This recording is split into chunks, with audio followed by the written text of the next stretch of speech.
হঠাৎ একদিন মা মাথার ঘুরে বসে বসে চোখের পানি ছেড়ে কান্দে, আল্লাহ, একটি মাত্র সন্তান তুমি আমারে দিলা, তারে আমি ইসলামের পথে মানুষ করতে পারলাম না, কোরআন শিখাইতে পারলাম না, হাদিসের জ্ঞান দিতে পারলাম না, ইসলামের পথে রাখতে পারলাম না। আমি মা হয়ে আল্লাহ তোমার কাছে ফরিয়াদ করলাম, তুমি শোনো নাই রে আল্লাহ। আল্লাহ যদি নাই তুমি শোনো, আমার মাতাল সন্তানকে তুমি ঈমান দিয়ে দাও, ও যদি মারা যায় যেন ঈমানের সাথে মৃত্যুবরণ করে। জোরে বলো আল্লাহু আকবার। এ মুসলমান শুনে নাও, মা দোয়া করে, মায়ের দোয়া কবুল হয়ে গেছে আল্লাহর দরবারে। ছেলে ডাকতে বলে, মা আমি যাব হাসান বসরির কদমের মধ্যে, কিন্তু আমি উঠতে পারি না, দাঁড়াইতে পারি না, বসতে পারি না রে মা, তুমি যদি একটু হাসান বসরি আমার বাড়ি ডাকতে, আমি খাস তওবা করে নিতাম, আল্লাহ যেন গুনাহ মাফ করে দেয়।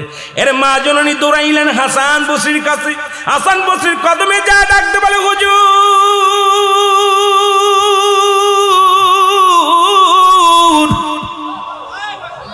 আমার মাতাল ছেলে তওবা করতে চায়, কালেমা পড়তে চায়, আপনি যদি আমার সাথে একটু আমার বাসায় যাইতেন গো, তাহলে আমি অত্যন্ত খুশি হতাম আপনার উপরে।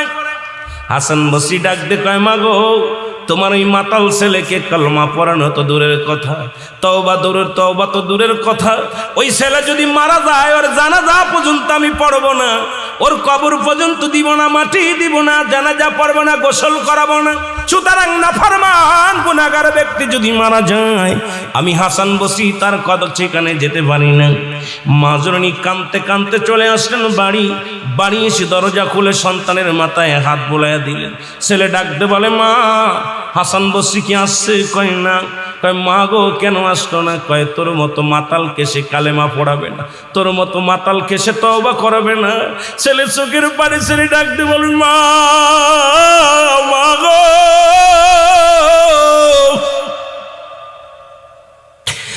আমার মতো পাপীরে যদি দুনিয়ার মানুষ ঘৃণা করে, আমি যদি মারা যাই, জানি আমি মারা যাবো গো মা, মারা গেলে আমার এই লাশখানা কোনো গোরস্থানে শুয়াইবা না, যদি গোরস্থানে শুয়াও তাহলে গোরস্থানের মানুষের কষ্ট হবে রে মা, আমি মারা গেলে আমার গলার মধ্যে রশি লাগাইয়া টানতে টানতে জঙ্গলের মধ্যে ফেলে দিবা রে মা, নাই সমুদ্রে ফেলে দিবা, কারণ আমার মতো পাপীরে যদি গোরস্থানে রেখে দেয় অন্য ভাইয়ের কষ্ট হবে, অন্য ভাই বোনদের কষ্ট হবে।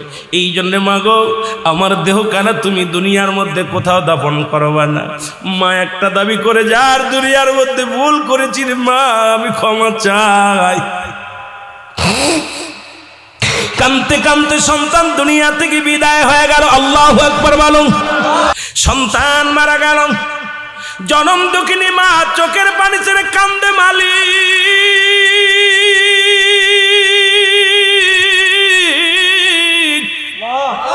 আমি অপরাধী, আমি গুনাহগার, একটা মাত্র সন্তানকে আমি দিনের বুঝ দিতে পারি নাই, সন্তান মারা গেল, এই লাশ আমি কোথায় রাখবো, এই মরা দেহখানা আমি কোথায় ফেলে দিব রে আল্লাহ। সন্তান তো বলে গেছে, মা তুমি আমার গলার মধ্যে রশি লাগাইয়া বনের মধ্যে ফেলে দিবা, নাই পানিতে ফেলে দিবা। এখন আমি কি করি? চোখের পানি ছেড়ে কান্দে। এমন সময় হাসান বসরি দরজার মধ্যে হাজির। মারহাবা বলেন না।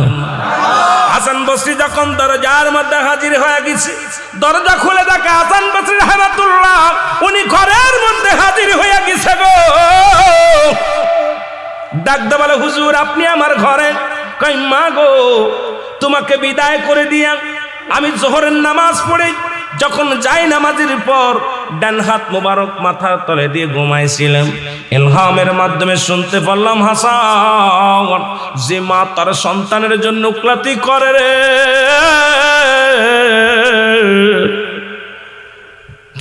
হাসান রে আজকে মা সন্তানের পক্ষে গেছে রে, ওই সন্তানের ফরিয়াদ আমি আল্লাহ কবুল করেছি।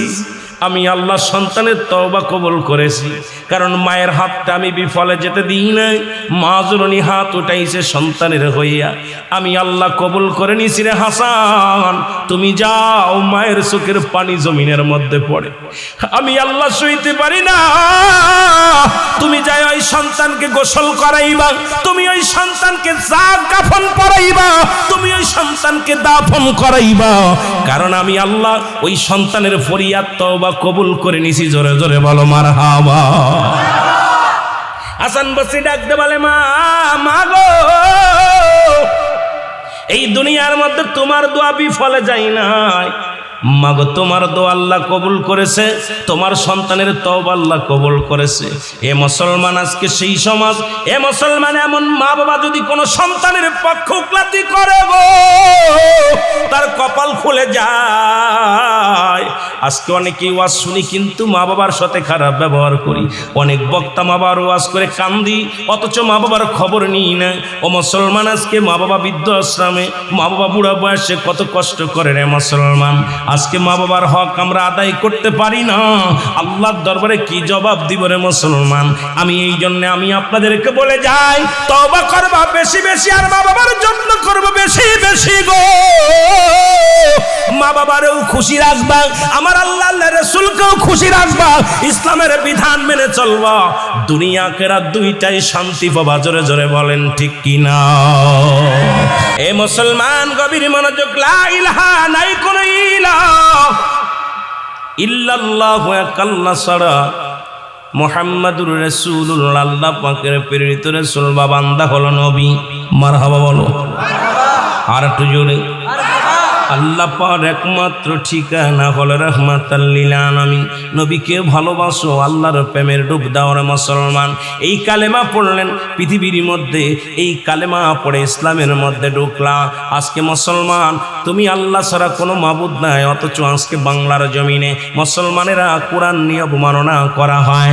আজকে কোরআনের প্রতি তওমাত দেয়া হয়, নবীর প্রতি তওমাত দেয়া হয়, সাহাবীদের প্রতি তওমাত দেয়া হয় রে মুসলমান। শুনে নাও, কয়েকদিন আগে বড় কষ্ট পাইলাম, কোরআনকে বলতেছে কোরআনের ভিতর অধিকাংশ আয়াত জাল, কোরআনের ভিতর অধিকাংশ আয়াত হলো বানোয়াট, অথচ আল্লাহ বলেছেন জালিকাল কিতাবু লা রাইবা ফীহি। জোরে বলো মারহাবা। মুসলমান, যার ভিতরে কোনো সন্দেহ নাই, যার কোনো জবর ভুল নাই, জেরের ভুল নাই, নুক্তার ভুল নাই।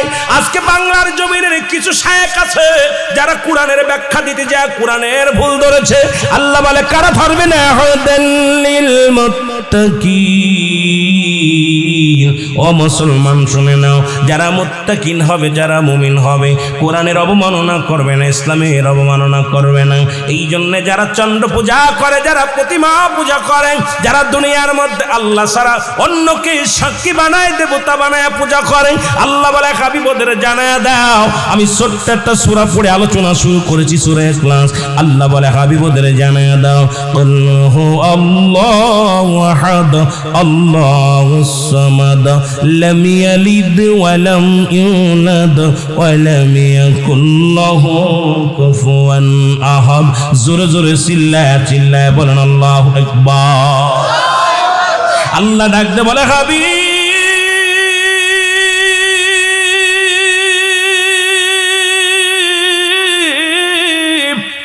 আপনি ওদের জানা দেন আমি আল্লাহ এক। যারা চন্দ্র পূজা করে বন্ধ করতে বলেন, যারা প্রতিমা পূজা করে বন্ধ করে দাও, যারা দুনিয়ার মধ্যে দ্বিতীয় খোদা বানায় তাদের বলে দাও আমি আল্লাহ এক, আমি আল্লাহ এক, আমার কোনো দ্বিতীয় নাই। পৃথিবীর মধ্যে কারো জন্মতেই নাই, কারো থেকে জন্মই নাই। আসমান জমিনের ভিতরে আমার সমকক্ষ আর কেউ নাই। জোরে বলেন ঠিক কিনা?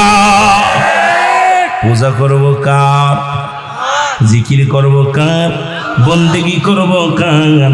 জিন্দেগি করব কার? সব কিছুর মালিককে। আরো জোরে বলেন, সব কিছুর মালিককে। একটু জোরে জোরে চিল্লায় বলা যাবেন আল্লাহু আকবার। আর একটু জোরে জোরে চিল্লায় বলা যাবেন আল্লাহু আকবার।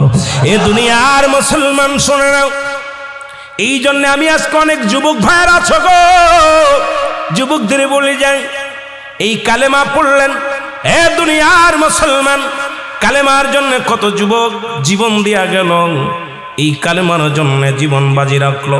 শুধু লা ইলাহা নাই কোন ইলা ইল্লাল্লাহু এক আল্লাহ ছাড়া, মুহাম্মাদুর রাসূলুল্লাহ আল্লাহ পাকের প্রেরিত রাসূল বা বান্দা হলো। এই কালেমার ওয়াজ যদি করি রাত কেটে যাবে রে মুসলমান, দেখা যাক কত পর্যন্ত আগাইতে পারি। আমি আপনাদের কয়েকটা কথা বলে যাই, দিলের কান্ডা লাগায় শুনে নেন। এই যুবক ভাইয়েরা শুনে নাও, এই যুবক কালেমা পড়লেন। কে পড়ল রে? দুনিয়ার মধ্যে আব্দুল হুজ্জাব নামে একজন যুবক কালেমা পড়লেন। লা ইলাহা নাই কোনো ইলা ইল্লাল্লাহু এক আল্লাহ ছাড়া। সে জিকির করতে লাগলেন আর কয় ইল্লাল্লাহু ইল্লাল্লাহ লা ইলাহা, আরো জোরে বলেন ইল্লাল্লাহু ইল্লাল্লাহ। হুজ্জাব কালেমার পাগল হয়ে গেল। বকরি চড়াইতে মাঠে যায়, বন্ধু বান্ধব কত রং বিরঙের গান গায়। বন্ধু বান্ধব গুলো সব আনন্দ ফুর্তির মধ্যে থাকে, আর হুজ্জাব কি করে? কালেমা পড়ে।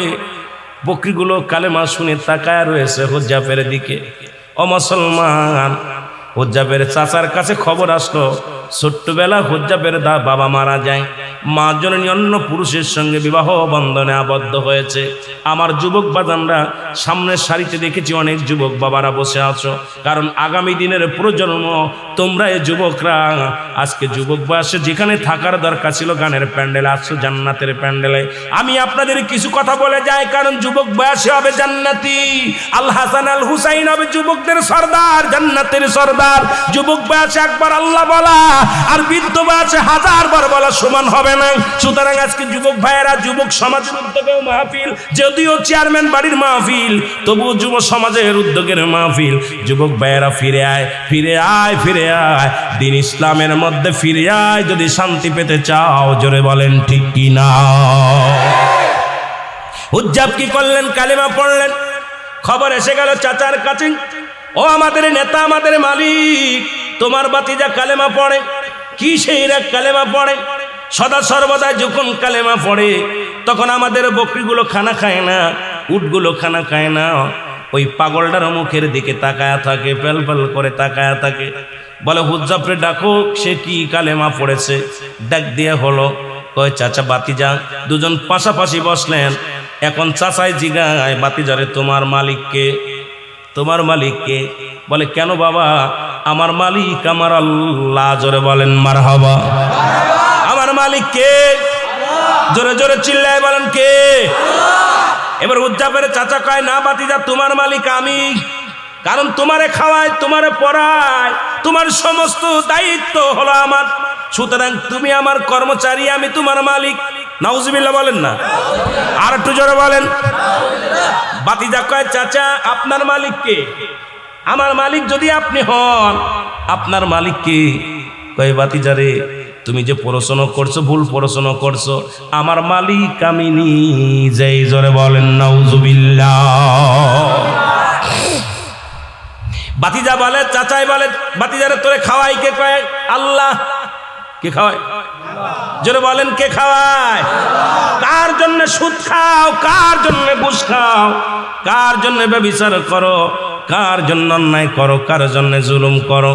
এই বাড়ি থাকবে না, গাড়ি থাকবে না, সব কিছু আমার আল্লাহ চূন্য বিচ্ছিন্ন করে দিবে। আমি আস্তে আস্তে আলোচনায় গেলে বুঝতে পারবেন। আজকে তোমরা মুসলমান, ফিলিস্তিনের মুসলমান, মুসলমানদের আঘাত করে। ইসরায়েলের জানোয়ারগুলো শুনে রাখো, পৃথিবীর মধ্যে যারা খুদাই দাবি করেছিল, আল্লাহ তাদের ধন ভাণ্ডারের মালিক বানায়া দিয়েছিল, তারা দুনিয়ার মধ্যে নাই, তোমরাও থাকবা না। হয়তো 100 বছর, 50 বছর, 60 বছর বাঁচবা, কিন্তু তুমি আর এক ভাইয়ের রক্ত নিয়ে খেলা করো, ওই ভাইয়ের চোখের পানি বিফলে যাবে না। আমার আল্লাহ ছাড় দেয়, ছেড়ে দেয় না। জোরে কোন ঠিক কিনা? আর এই দুনিয়ার পাহাড় করতেছ, পাহাড় ধন সম্পদের পাহাড় করলাম, এই ধন সম্পদ খাবে পোকে, তোমার দেহ খাবে পোকে, ধন সম্পদ খাবে লোকে। জোরে বলেন ঠিক কিনা? এই বাড়ি গাড়ি চেয়ারম্যান সাহেব খাইতে পারবেন, এটা হয় ছেলে খাবে, নাতি খাবে, প্রতিবেশী খাবে, কিন্তু ওনার দেহখানা খাবে পোকে। এই জন্য পোকে যেন দেহটা না খায়, সেই কাজ করার দরকার আছে কিনা? সেই কাজ হলো জান্নাতের বাগান, নামাজ, রোজা, হজ, যাকাত, ইসলামের বিধান মেনে চলতে যদি পারো, তোমার দেহটা যদি সুন্দরভাবে ইসলামের মধ্যে গঠন করতে পারো, তোমার দেহটা কবরের ভিতরে সম্মানের সাথে থাকবে, তোমার কবরে তোমার দেহটা থাকবে, সুন্দর থাকবে, ফেরেশতারা তোমার কবরে সালাম দিবে, তোমার যত্নে রাখবে, আরামে রাখবে। আর যদি তোমার দেহখানা যদি ইসলামের বিধান না মেনে চলে যাও, ওই দেহখানা কবরে ঢুকার সঙ্গে সঙ্গে পোকে খাওয়া শুরু করবে। জোরে বলেন ঠিক কিনা? আমার ভাইরা, আমার বন্ধুরে, বাতিজা বলে, চাচা খাওয়ানোর মালিক আল্লাহ, রিজিকের মালিক আল্লাহ, হায়াতের মালিক আল্লাহ। কে কে? জেনে বলেন কে? আল্লাহ। চাচাই কয়, না রে বাতিজা না, ওই কালেমা ছেড়ে দে, ওই ভণ্ডামি ছেড়ে দে, ওই কালেমা পড়া যাবে না, কালেমার অর্থ জানো? কয় জানি, আল্লাহ ছাড়া কোনো মাবুদ নাই, রাসূল তার প্রেরিত বান্দা। কয় না রে বাতিজা না, এই কালেমার অর্থ হলো আজ থেকে খানা বন্ধ, তুমি আর খাইতে পারবা না। চাচা বাতিজা কয়, বাতিজা আলহামদুলিল্লাহ, যদি কালেমার অর্থ খানা বন্ধ হয়, আমি গোলাম আজ থেকে খানা খাবো না, আমি গোলাম আমার জীবনে একটা খানা খাবো না। যদি কালেমার অর্থ হয় খানা বন্ধ, চাচা খানা ছেড়ে দিলাম, তবু মধুর কালেমা ছাড়ব না, লা ইলাহা ইল্লাল্লাহ। এ মুসলমান, গভীর মনোযোগ, কথাগুলো বললে বুঝতে পারবেন। জগৎ বিখ্যাত একজন আল্লাহর মাহবুব বান্দার কথা বলে আমি শুরু করি, তওবার কথা দিয়া শুরু করি। মুসলমান, এখানে আসছি কিছু আমল নেওয়ার জন্যে, এখানে আসছি গুনাহ মাফের জন্যে, এখান থেকে যেন আল্লাহ মাসুমের মাসুম বানায় দেয়। জীবনে কত অন্যায় করলাম, জীবনে কত পাপ করলাম, জীবনে কত অপরাধ করলাম, আল্লাহ রিয়াজুল জান্নাহ বেহেশতের বাগান পাইলাম, এই বাগানের খাতিরে আমাদেরকে তুমি ক্ষমা করে দাও। জোরে বলেন আমিন। এই দুনিয়ার মুসলমান,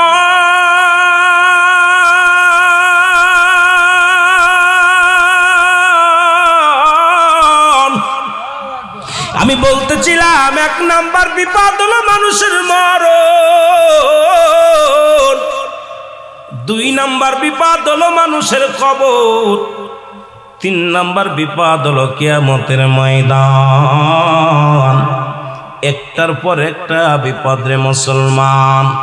এই মরণের কথা বলতে যাইয়া আমি আপনাদেরকে বলতেছিলাম, সবচাইতে সহজ মৃত্যু যদি এত কঠিন হয়, তাহলে তাদের কঠিন মৃত্যুটা কত কঠিন হয়। ও দরদি বন্ধু, একটা কথা বললে বুঝতে পারবেন রে মুসলমান। মা মরিয়াম আলাইহিস সালাম, ঈসা ইবনে মরিয়ামের মা, ঈসা নবী একদিন বসে আছে, মা মরিয়াম ডাকতে বলে, বাবা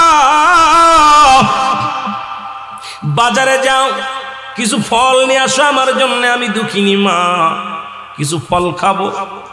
মা মরিয়াম যখন হুকুম দিলেন, হযরত ঈসা আলাইহিস সালাম কি ফলের সন্ধানে ঈসা নবী ছাকা নিয়ে ঝুড়ি নিয়ে চলে গেলেন ফল আনতে। বাজারে যখন ফল আনতে চলে গেলেন, আজরাইল আলাইহিস সালাম জমিনের মধ্যে আগমন করলেন। কত ছেলে কলেজে পড়ে লেখাপড়া করে চাকরি করবে, আজরাইল সামনে খাড়া হয়ে গেছে, মোটর সাইকেল নিয়ে গেছে, শেরপুরে বাজারে পথের মধ্যে লাশ হয়ে ফিরেছে। কত কপি বাবারে আমার বিদেশের মাটিতে গেছে টাকা কামাইতে, লাশখানা কফিনে করে এসে গেছে। জোরে বলেন ঠিক কিনা? কারণ মরণের কোনো সময় নাই, টাইম নাই, কখন মৃত্যুবরণ হয়ে যাবে, কখন যেন মালাকুল মউত চলে আসবে কেউ বলতে পারি না রে বাবা। এই জন্য আমি আপনাদেরকে বলে যাই, অনেকে মনে করি বুড়া হলে নামাজ পড়বো, বুড়া হলে রোজা রাখবো, বয়স হলে, এখনো তো বয়স হয় নাই। কারণ মরণের কোনো সিরিয়াল নাই, কে কখন চলে যাবে কেউ বলতে পারি না। জোরে বলেন ঠিক কিনা? আমার ভাইরা, আমার বন্ধুরা, এর মারিয়াম, মারিয়ামের কাছে আজরাইল ডাকতে বলে, সালাম দাও, আসসালামু আলাইকুম মা মারিয়াম।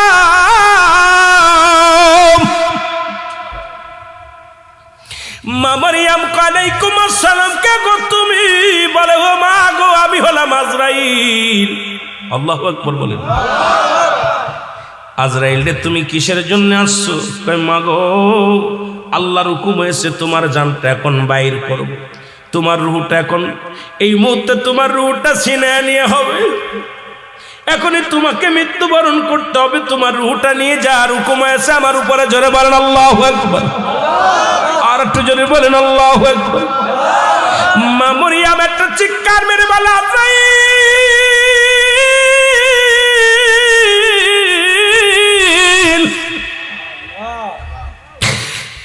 তুমি আমার নিবার আইছো, কোনো দুঃখ নাই, তবে আমাকে একটু সময় দাও, আমাকে একটু সময় দাও। আমি আমার ছেলেকে পাঠাইছি ফল আনতে, আমার ছেলে আমার কলিজার টুকরা সন্তান যখন ফিরে আসবে তার সাথে 2টা মিনিট কথা বলতে চাই রে আজরাইল, এই সময়টুকু আমারে দাও, আমি আমার ছেলের সঙ্গে 2টা কথা বলতে চাই। আজরাইল বলে মা সময় নাই, কারণ আল্লাহর হুকুম হয়েছে আপনাকে 2টা মিনিট আমি সময় দিতে পারবো না। ও মা মরিয়ম, এখনই হুকুম হয়েছে আপনার রূহটা কবজ করার জন্য, সুতরাং 2 মিনিট কেন 2 সেকেন্ড সময় যে আমার দ্বারা সম্ভব নয়। আপনি প্রস্তুতি নেন, আপনার রূহ কেন আমি বাইর করবো। জোরে জোরে চিল্লায় বলো আল্লাহু আকবার। আজরাইল হুকুম দিলে, হুকুম পাইলে তোমার মতো মৌলবী আমার মতো মৌলবী মুন্সি দেখার সময় নেই। খালি হুকুম আসতে পারলে দেখা যায় সিজদার মধ্যে পড়ে আছে, রুকুর মধ্যে পড়ে আছে, ঘুমের মধ্যে মরে আছে।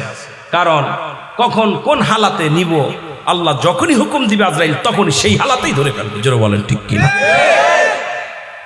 আজরাইল আলাইহিস সালামকে মারিয়াম আলাইহিস সালাম বলে, ও আজরাইল, আমি ভয় করি না, মৃত্যুকে ভয় করি না, মৃত্যুকে পরোয়া করি না, তুমি আমারে নিয়ে যাবা, যদি আমার কথাই যদি না শুনবা তাহলে আমি প্রস্তুতি নিলাম, তুমি আমার রূহটা নিয়ে যাও। সঙ্গে সঙ্গে আজরাইল আলাইহিস সালাম রূহটা নিয়ে গেছে, মা মরিয়ম জমিনের মধ্যে পড়ে গেছে। জোরে বলো আল্লাহু আকবার। মরিয়ম আলাইহিস সালাম কি বলছে, সঙ্গে সঙ্গে জমিনের মধ্যে পড়ে গেছে গো।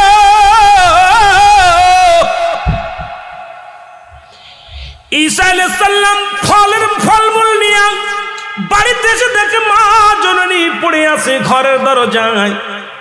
ঈসা আলাইহিস সালাম চিন্তা করছে মা ঘুমায়, মাকে ডিস্টার্ব করা যাবে না। ফলের জাকা মায়ের মাথার গড়ে রেখে ঈসা আলাইহিস সালাম দাঁড়াই রইলেন, মা কখন জাগবে, মা কখন উঠবে, কখন ফল খাবে। বল বাবা তুমি ফল আনছো নি? ঈসা আলাইহিস সালাম দূরে দাঁড়ায় রইলেন, আম্মা মরিয়ম ঘুমাইতেছে। ও মুসলমান, অনেকক্ষণ চলে যায়।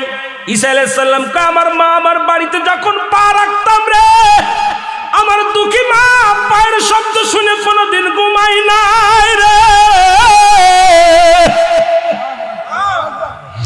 আমার জনম দুঃখিনী মা যখন আমি ঘরে ফিরে আসতাম, পায়ের শব্দ শুনিয়া বলতো, ঈসারে আইসো নি বাবা?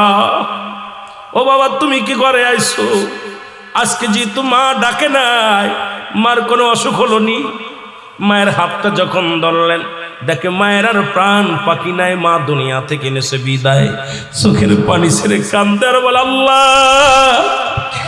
মায়ে আনতে বললো ফল, মায়ের বুঝি পরাণে ফল চেয়েছিল, আমি ফল আনিয়া মাকে আর পাইলাম না, তুমি মাকে নিয়ে গেলে আমার আল্লাহ, তুমি আমার মা জননীকে নিয়ে গেলা। চোখের পানি ছেড়ে কাঁদতে লাগলেন, কাঁদিয়া কাঁদিয়া বলে আল্লাহ তুমি তো আমাকে সেই পর দিছো জিন্দা ডারে মরা ডারে বাঁচানো। ঈসা আলাইহিস সালাম ডাক দে বলে আল্লাহ সেই ক্ষমতা আমারে দিয়া দাও, আমার মাকে একটু জাগাইব।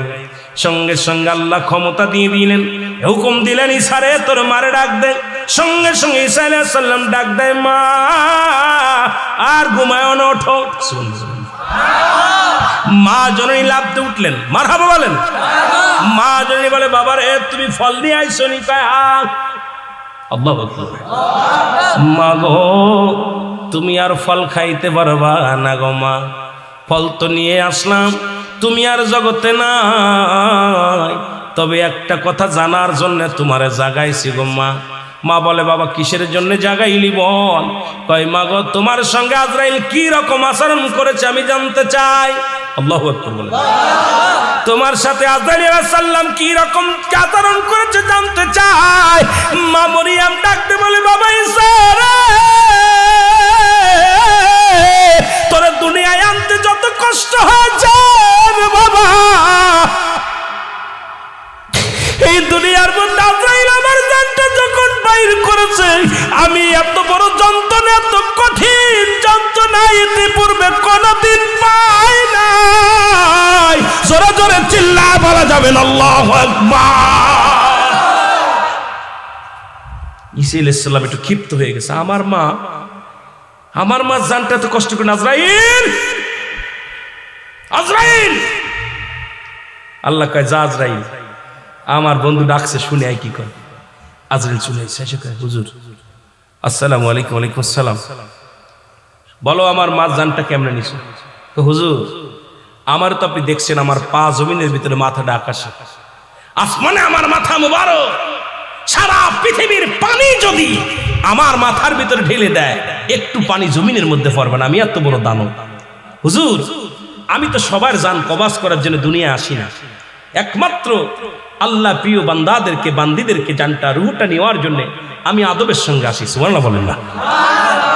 অন্য এই সমস্ত ঘুষখোর, সুদখোর, জিনাখোর, ব্যভিচারখোর, বেনামাজি জানটা কবাজ করতে আজরাইল দুনিয়া আসে না।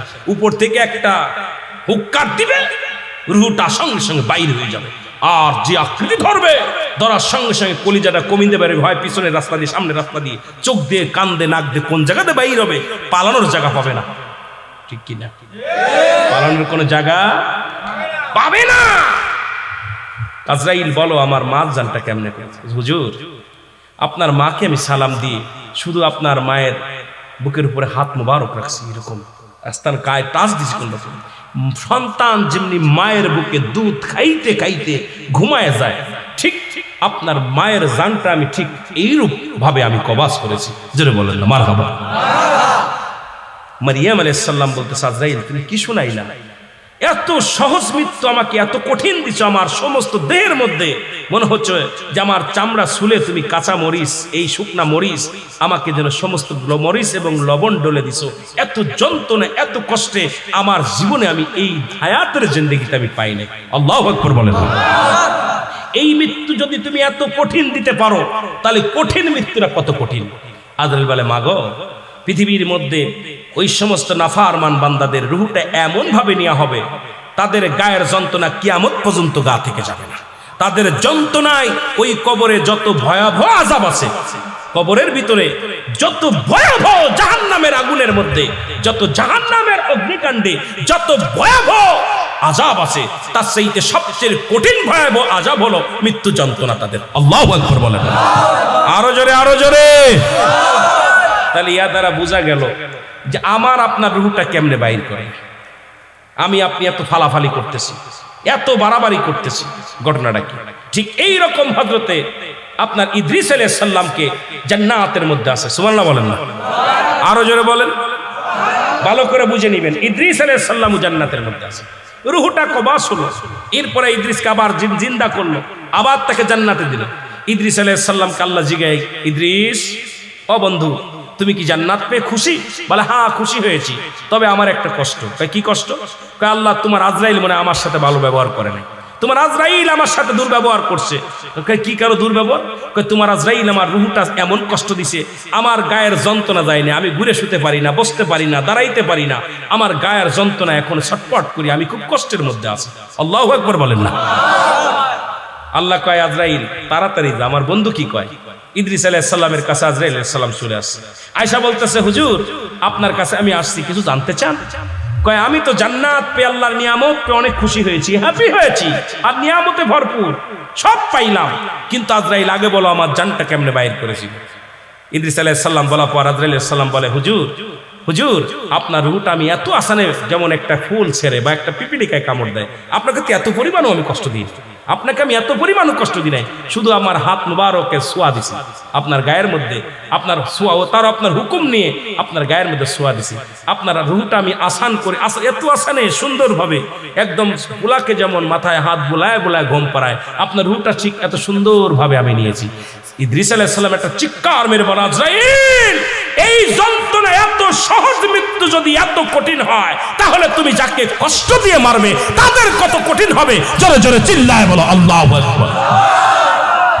এই পৃথিবী চিরদিন থাকার জায়গা নাই, অন্ধকার কবর যে তোমার আসল ঠিকানা রে মানুষ, অন্ধকার কবর যে তোমার।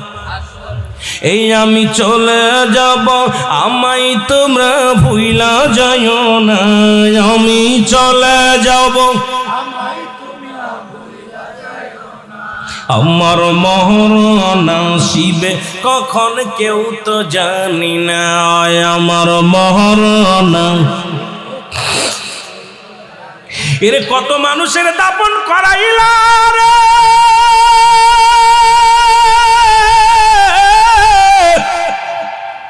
কত মানুষের কাপন পরাইলা, কত মানুষকে গোসল করাইলা। গোসল যারা করায় কেউ বলে পায়খানা করে দিছে, কেউ বলে প্রস্রাব করে দিছে, কেউ বলে জিহ্বা বাইরে হয়ে গেছে, চক্ষু দুইটা বড় বড় হয়ে গেছে। এই মরণের যন্ত্রণা আল্লাহ আল্লাহ, তুমি আমাদের মরণ ব্যাধিটা একটু আল্লাহ মাফ করে দিও গো আল্লাহ। এই মরণের সময় তুমি আসানের সঙ্গে মৃত্যু দিয়া দিও, ইমানের সাথে মরণ দিও। জোরে জোরে বলেন আল্লাহু আকবার। এ আমার ভাইয়েরা, আমার বন্ধুরা, আমার আল্লাহ,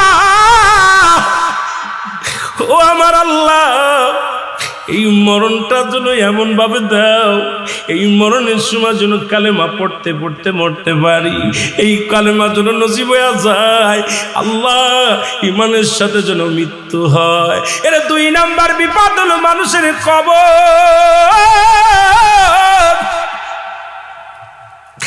এত ভয় আজকে মানুষের, কবরের ভয় নাই। কদিন আগে দেখলাম দাদারে মাটি দিয়া নাতিরা দাদার সঙ্গে সেলফি তোলে কবরে শুয়ে। আরে দুনিয়ার কবরের ভয় যদি কোনো মানুষের থাকতো, দুনিয়ায় ঘুষ খাইতে পারতো না, সুদ খেতে পারতো না। কবরের ভয় যদি কোনো বান্দার অন্তরে থাকতো, জীবনে কোনোদিন দুর্নীতি করতে পারতো না। কবরের ভয় যদি কোনো বান্দার ভিতরে থাকতো, জনে কম দিতে পারতো না। ওখানে কবরের ভয় যদি থাকতো, কোনো বান্দা ফজরের নামাজ ছাড়তে পারতো না। কবরের ভয় যদি থাকতো, দুনিয়ার মধ্যে জিনা করতে পারতো না, ব্যভিচার করতে পারতো না। কবরের ভয় যদি থাকতো, মিথ্যা বলতে পারতো না। আসলে আমাদের কবরের ভয় নাই। ও মুসলমান, দ্বিতীয় বিপদ হলো মানুষের কবর। এই দ্বিতীয় বিপদ হলো আমাদের কবর। জোরে বলেন আল্লাহু আকবার। আজকে আমাদের অন্তর কেন কাঁদে না? কবরের ভয় কেন আমাদের অন্তরে জাগে না রে মুসলমান? আমি দেখলাম, কত জায়গা দেখলাম কবর করে আর সেলফি তুলে ছেড়ে দেয়।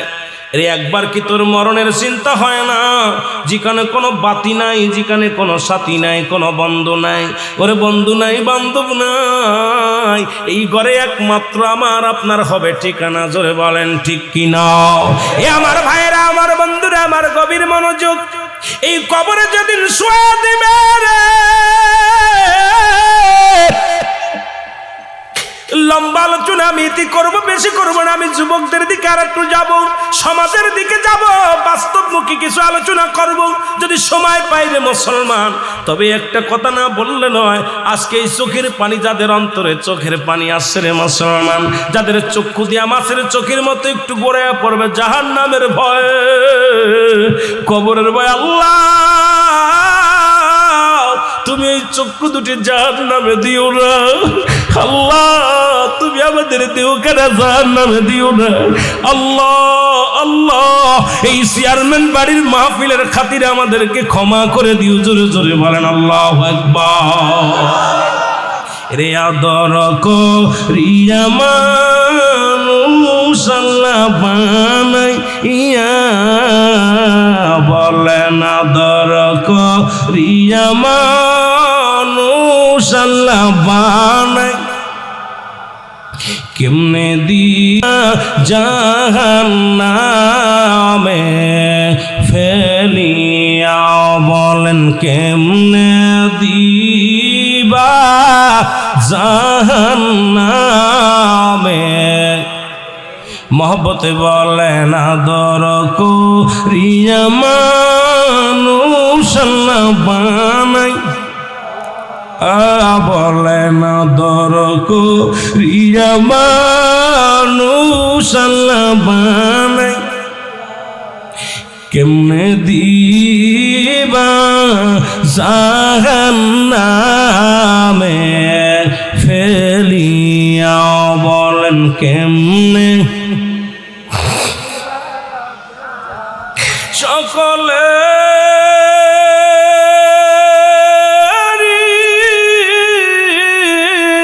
দরজা হইতে আল্লাহ ফিরিয়া এর সকলে দরজা হইতে আল্লাহ ফিরিয়া এই মাহফিলে কান্দি গোয়াশেক বসিয়া বলেন আদর করিয়া মানুষ আল্লাহ বানাই মহব্বতে বলেন আদর করিয়া মানুষ আল্লাহ বানাই এর কেমনে দিবা জাহান্নামে এ দুনিয়ার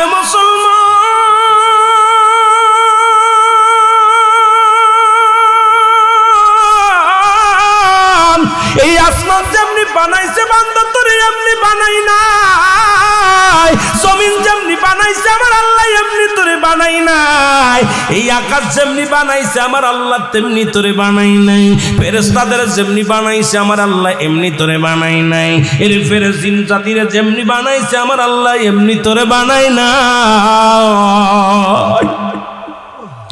এই দুনিয়া সৃষ্টি যেমনি করেছে রে বান্দা এমনি তোরে বানাই নাই কোন আর ফাকুন বলে সব বাইর হয়ে গেছে পাহাড় জমিন আসমান জমিন যা কিছু আমার আল্লাহ বানাইলো শুধু হুকুম দিয়া বানাইলো আর বান্দারে তোরে আদর করি আমার আল্লাহ কয় বান্দা আমি তোরে আমার কুদরতি হাত দিয়ে বানাইলাম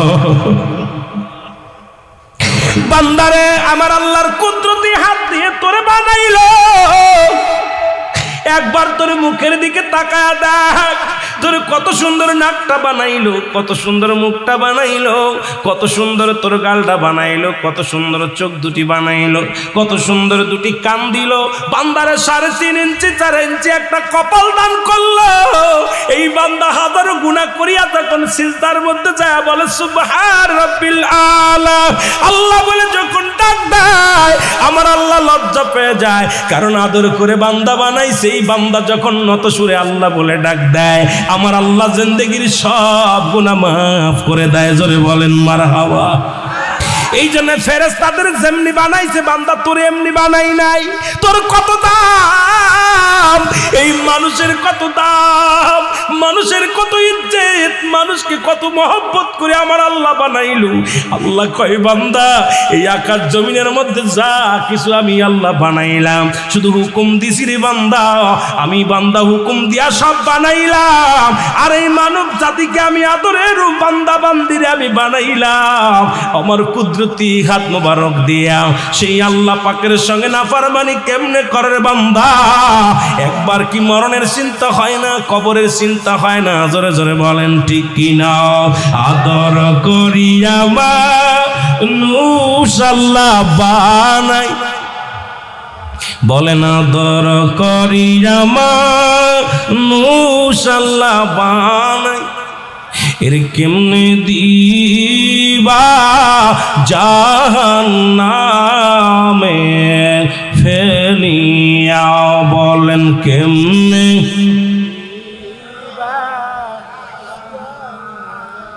এই দুনিয়ার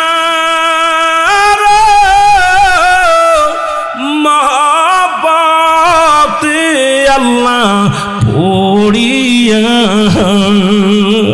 আল্লাহ এই দুনিয়ার মায়ার জালে আল্লাহ পড়িয়া নামাজ রোজা সবই গদিছি সারিয়া পাখি যে দিন ফাঁকি দিয়া চলিবে সোনার খাসা বিছানাতে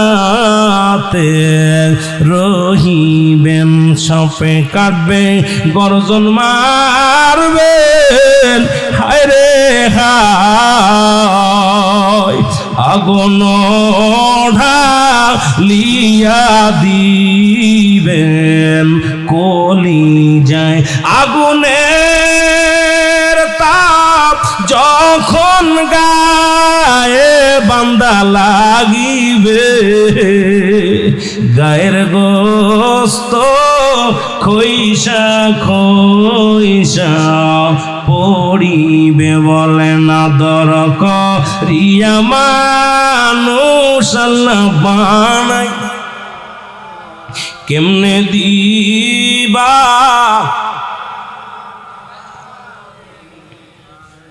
এ দুনিয়ার মুসলমান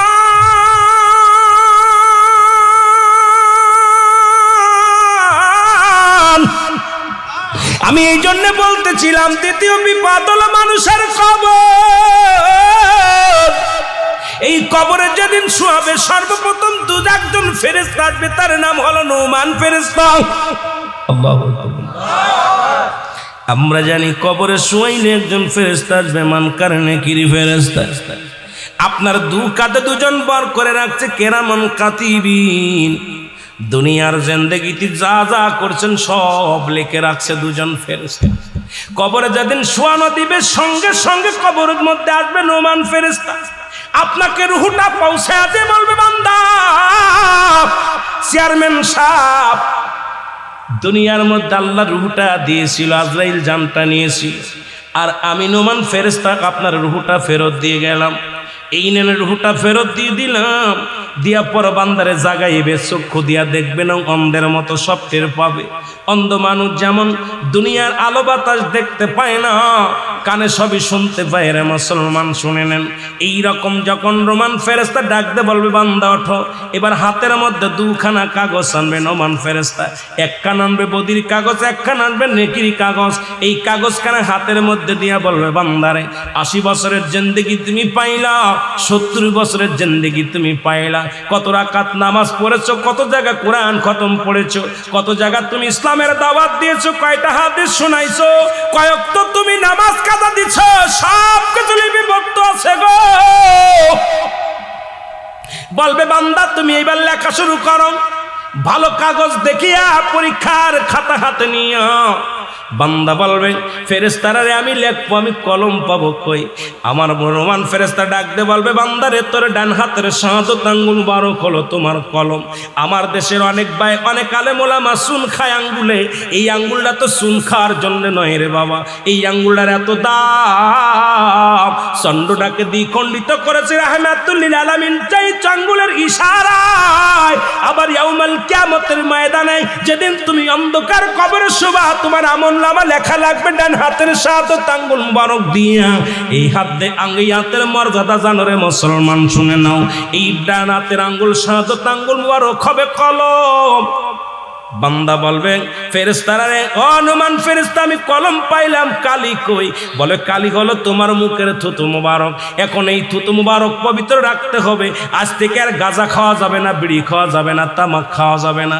ওরে অনেক আলেম আছে পানের মধ্যে এত হানিক জর্দা না হলে পান চলে না আবার বিড়ির বিরুদ্ধে ওয়াজ করে রে মুসলমান শুনে নাও বড় কষ্ট হয় আমার তখনই বিড়ি তো আগুন বানায় উড়ায় দেয় আর আলেম সাহেব জর্দা না হইলে পান খাইতে পারে না কয়টা হলো মুবারক মুসলমান অধিক পরিমাণ মাকরু সেবন করলে হয় সগীরা গুনাহ, সগীরা গুনাহকে ছোট করে দেখলে হয় কবিরা গুনাহ, কবিরা গুনাহকারী জাহান্নামী জাহান্নামী জাহান্নামী। এখন কয় সগীরা গুনাহ, সগীরা গুনাহ, মাকরু মাকরু মাকরু, অধিক পরিমাণ মাকরু সেবন করলে হয় সগীরা গুনাহ। কি গুনাহ? হয়তো অনেকের গায়ে লাগবে বিলে আওয়াজ আসতে হয়েছে, কি গুনাহ? জোরে বলেন কি গুনাহ? সগীরা গুনাহ। এবার সগীরা গুনাহকারী বেশি, সগীরা গুনাহ বেশি করলে হয় কবিরা গুনাহ, কবিরা গুনাহকারী হবে জাহান্নামী। এখন তুমি বিড়ির বিরুদ্ধে ওয়াজ করো, আগে পানের মধ্যে জর্দা ছেড়ে দাও। মুসলমান এই কথাটা বললেই তো অনেক কালেমের গায়ে লেগে যায়, তখন তোরে মুসলমান শুনে নাও।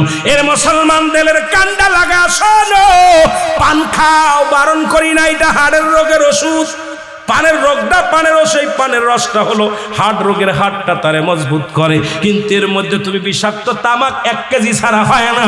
আবার তুমি বিড়ির বিরুদ্ধে ওয়াজ করো, কয় বিড়ি হারাম। আছে না? অনেক মৌলবি ওয়াজ করার পান খায় জর্দা দিয়া, ওয়াজ করার খায়। এই হচ্ছে কি, নিজে যেটা ছাড়তে পারিস না আবার একজনে বলার দরকার নেই। যেরকম ঠিক কিনা রাগ রাগ করতেছেন? কয়টা বাজে? কয়টা বাজে? সারা দিন বাবারে আপনারা চলতেছে, কিন্তু আমার চলতেছে না, কারণ আমার দৌড় পড়তেছে খালি পিঠের মধ্যে। বলতেছিলাম যে কথা শুই না লন, তাহলে আজ থেকে মুখ দিয়ে ফাইসা কথা বলা যাবে না, ইয়াবা খাওয়া যাবে না, ফেন্সিডিল খাওয়া যাবে না, মদ খাওয়া যাবে না, মুখ দিয়ে কাউকে গালি দেওয়া যাবে না, মুখ দিয়ে পচা কথা বলা যাবে না। মুখটা পবিত্র রাখার দরকার আছে কি না? যে তুইটা হবে সেদিন কিয়ামতের ময়দানে কালি, কবরের মধ্যে হবে তোমার কালি, কাপনের কাপড় হবে তোমার কাগজ। 3 টুকরা কাপনের কাপড় দিয়া দেয়। এর হাকিকতটা শুনে নাও। প্রথম কাপনের কাপড়টা টান দিয়ে খুলে নিবে, বলবে বান্দা এই নাও কাগজ, তুমি লেখা শুরু করো। সেকেন্ডের মধ্যে লেখা হয়ে যাবে। এবার বান্দার হাতে আর একখানা কাগজ ধরাইয়া দিবে, বলে এটা কি? কয় তোর জিন্দেগি, 70 বছরের জিন্দেগি, কোন জায়গা জিনা করেছিলি, কোন জায়গা পরে সেরি নিয়ে গল্প করেছিলি, কোন জায়গা সিনেমার হলে বয়া বয়া সিনেমা দেখছিস, কোন জায়গা নাটক সিমেশা হয়ে নটপটি নাচাইছিল, কোন জায়গা বেহায়াপানা করছিল, কোন জায়গা সুদ খাইছিল, কোন জায়গা ঘুষ খাইছিল, কোন জায়গা বইয়া ব্যভিচার করেছিল, সব কিছু সামনে পেয়ে, এগুলো আমি করি নাই। সঙ্গে সঙ্গে ভিডিও পেলে সামনে হাজির হয়ে যাবে রে। কত টাইমে, কত সেকেন্ড, কোন মাসে, কোন তারিখে, কোন বছরে, সব সামনে হাজির হয়ে যাবে। বান্দা লজ্জায় মাথা লুকাতে যাবে, লুকাইতে পারবে না। নুমান ফেরেশতা বলবে লেখো। বান্দা যার যার হিসাব তার লেখা লাগবে। আমরা তো অনেকেই জানি না, মানে আমাদেরটা লেখে রাখতেছে কেরামান কাতিবিন। এরে বাবা না, তোরটা তোর নিজের লেখা লাগবে। কবরে শোয়ানো পর পর যার যার আমল নামা তার নিজেরটা নিজে লেখা লাগবে। আল্লাহু আকবার বলেন। এই লেখানোর দায়িত্ব থাকবে নোমান ফেরেশতা। উনি ডাকতে বলবে লেখো। বান্দা শিকার যাবে না, লিখতে যাবে না, আঘাত করবে হাতুড়ি দিয়ে, লোহার গম্বুজ দিয়া বাড়ি মারবে, সঙ্গে সঙ্গে মাটির তলে অনেক দূরে চলে যাবে। আবার টানতে বাইর করবে, আবার মাছ দিবে। ডান দিকের মাটি বাম দিকে চাপ দিবে, বাম দিকের মাটি ডান দিকে চাপ দিবে, উপরের মাটিগুলো নিচের দিকে চাপ দিবে, নিচের মাটিগুলো উপরের দিকে চাপ দিবে, পা সামনের মাটিগুলো পিছনের দিকে চাপ দিবে। পান্ডার হাতটি গুটে ডান দিকের হাড় বাম দিকে চলে যাবে রে। কোনো কান্নাই কাজ হবে না রে। তোমার আমল নামা তোমার লেখাই লাগবে রে। তুমি কত অন্যায় করেছো এগুলো সব লেখা লাগবে, লেখা হয়ে যাবে। এবার বান্দার তোমার গলার মধ্যে লটকায়া হয়ে যাবে, বলবে হায় আফসোস বান্দা, 40 বছরের জিন্দেগি পাইয়া তুমি আল্লাহকে চিনতে পারো না, 80 বছরের জিন্দেগি পাইয়া গুনাহ মাফ করতে পারো না, 100 বছরের জিন্দেগি পাইয়া তুমি জাহান্নামী হয়ে গেলা। আফসোস করতে করতে যাবে। হায় রে আফসোস রে বান্দা, দুনিয়ার প্রেমে পড়ে গিয়েছিল রে বান্দা, এই দুনিয়ার প্রেমে পড়িয়া তোমার জীবনটাকে হারাইলা। আফসোস করতে করতে বান্দার কবর থেকে যখন যাবে, ওই কবরের ভিতরে তখন মুনকার নেকির হাজির হয়ে যাবে। জোরে বলো আল্লাহু আকবার। আর জোরে বল। এবার মুনকার নেকির আসিয়া দেখবে বান্দার গলার ভিতরে দুখানা কাগজ লটকানো। নেকির কাগজ যদি বেশি ভারী হয়, এটা থাকবে উপরে, বদির কাগজটা থাকবে তলে। বদির কাগজটা যদি বেশি হয় এটা থাকবে উপরে, নেকিটা থাকবে উপরে নিচেই। বান্দা যখন নেককার হবে ডাকতে বলবে, বান্দারে শোন, শোন রে বান্দা, তুই বড় ভাগ্যবান। আমার আল্লাহ ঘোষণা করেছে, একটা নয় দুটি নয়, বিসমিল্লাহির রাহমানির রাহিম উইদ্দাতুল লিল মুমিনিন।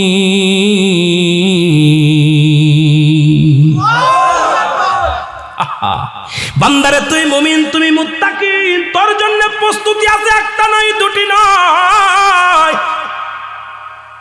8টা। কয়টা? তোর জন্য প্রস্তুতি করে রাখছে আমার আল্লাহ 8টা জান্নাত। কয়টা জান্নাত? জোরে বলেন, কয়টা জান্নাত? ভয় পান না? কয়টা জান্নাত? যেতে চান না কিরা কিরা একটু হাত তোলেন। চান না? যেতে চান না কিরা কিরা? আরে বাবা, শেরপুরের মানুষ ধরা পড়ে গেছে। শেরপুরের নাইয়া বড়ই তলা যাইয়া কি বিশ্ব পাগল বানাইল রে, ঠিক কিনা? এই শেরপুরের মানুষ ধরা পড়ে গেছে রে বাবা। জান্নাতে যেতে চাই সবাই, জোরে বলেন ঠিক কিনা? আর জোরে বলেন ঠিক কিনা? এ মুসলমান, জান্নাতে যেতে চাই, জোরে বলেন ঠিক কিনা? আরো জোরে, আরো জোরে, ঠিক কিনা? ও মুসলমান, কয়টা জান্নাত? কয়টা জান্নাত? সব করাই চাই, কতক্ষণ? সব করাই।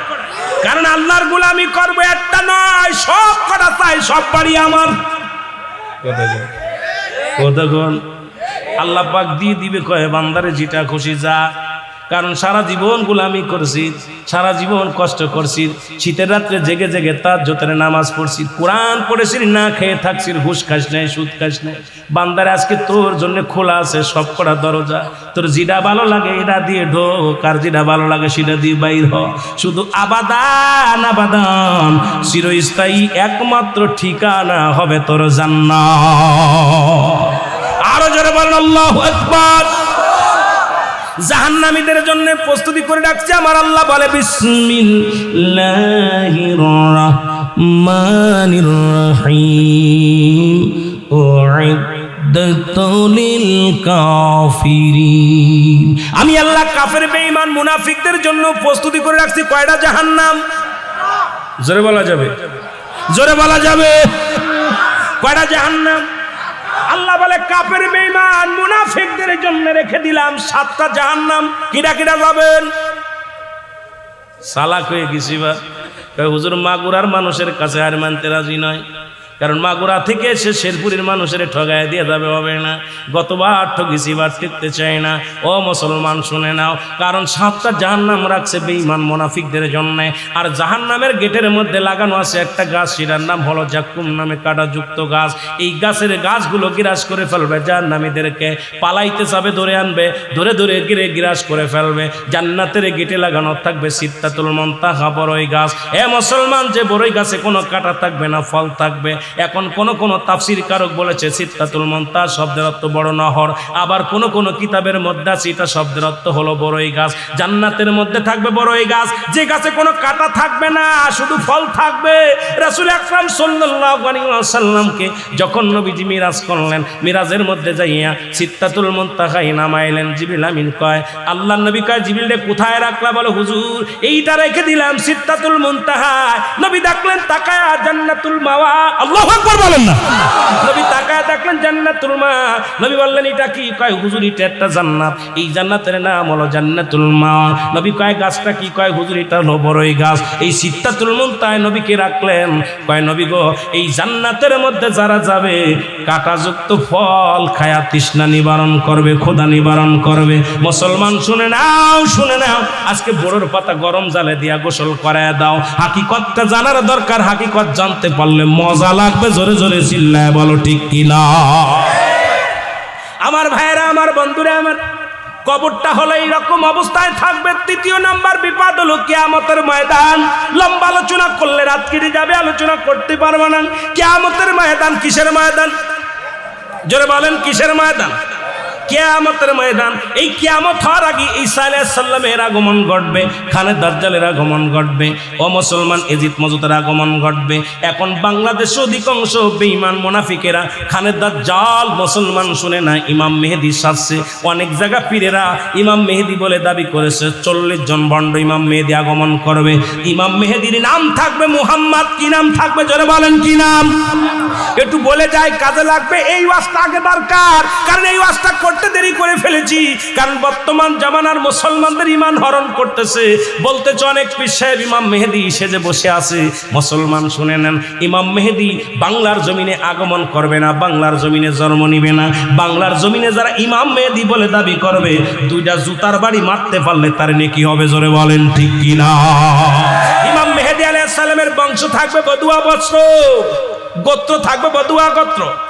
এ মুসলমান ফাতেমার বংশধর হবে। ভালো করে লিখে নেন, ভালো করে জেনে নেন। ইমাম মেহেদী আলাইহিস সালামের নাম থাকবে মুহাম্মদ। নাম থাকবে কি জোরে বলেন, কি থাকবে? এরে মুসলমান, হাসান বসরি রাহমাতুল্লাহ আলাইহি মুসলমান এর কদমের মধ্যে এক মাতালের গল্প বলি আমি, শুরু করব আলোচনা। আল্লাহর দরবারে যে ফরিয়াদ কবুল হয়, আল্লাহর দরবারে তওবা কবুল হয়। তওবাকারীকে আল্লাহ ভালোবাসে। তওবা করো, বেশি বেশি তওবা করো সকাল সন্ধ্যা রে মুসলমান। হাসান বসরি রাহমাতুল্লাহ এর কদমের মধ্যে এক স্বামী স্ত্রী দাম্পত্য জীবন আসা যাওয়া করত। এ মুসলমান, হঠাৎ করে স্বামী মারা যায়, স্ত্রীর গর্ভে সন্তান থাকে। স্ত্রী আর দ্বিতীয় বিয়ে করলেন না, এই সন্তানটাকে লালন পালন করলেন। চোখের পানি ছেড়ে ডাকতে বলে, আমার মালিক,